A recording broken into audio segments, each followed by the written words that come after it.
Assalamu алейкум, урматтуу Дон Кабар YouTube каналыбыздын катталуучулары, алыс жакындан көрүп жаткан мекендештер, саламатсыздарбы?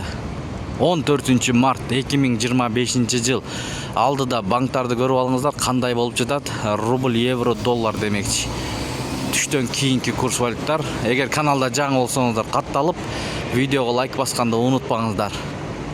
Кармаган орозоңуздар кабыл кылган болсун. Анда баштадык.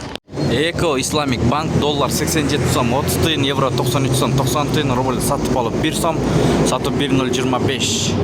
Капитал банк доллар 87 сом 30 тыйын, евро 94 сом 20 тыйын, рубль 1 сом, сатып 1,025. Банктарда бардыгы эле 1 сомдон алып атат.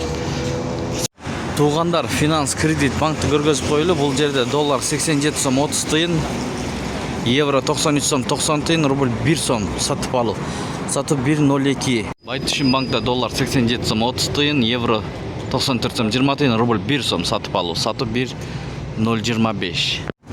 Финка банк доллар 87 сом 30 тыйын, евро 94 сом 30 тыйын, рубль 1 сом сатып алуу, сатуу 1,03. Айыл банк туугандар доллар 87 сом 30 тыйын, евро 94 сом, рубль мынакей 1 сом. Көрдүңүздөрбү, сатып алуу 1 сом. Обменка көрөм десеңиздер, подсказка болот үстүндө. Кирип көрсөңүздөр болот обменкалар. Кыргыз Коммерцбанк доллар 87 сом 30 тыйын, евро 94 сом 30 тыйын, рубль сатып алып 1 сом, сатып 1,03. Ушу менен видеону аяктайбыз. Жаздын 14-күнү туугандар, Бишкекте аба ырайы ысык, сонун мынакей жаз келди десек болот. Сиздерде кандай ой пикирлерди жазыңыздар, кайсыл жактан көрүп жатасыздар, аны да жазып койсоңуздар болот туугандар. Тапканыңыздарга береке берсин. Ар дайым көргөзүп берип турабыз, колдон келишинче.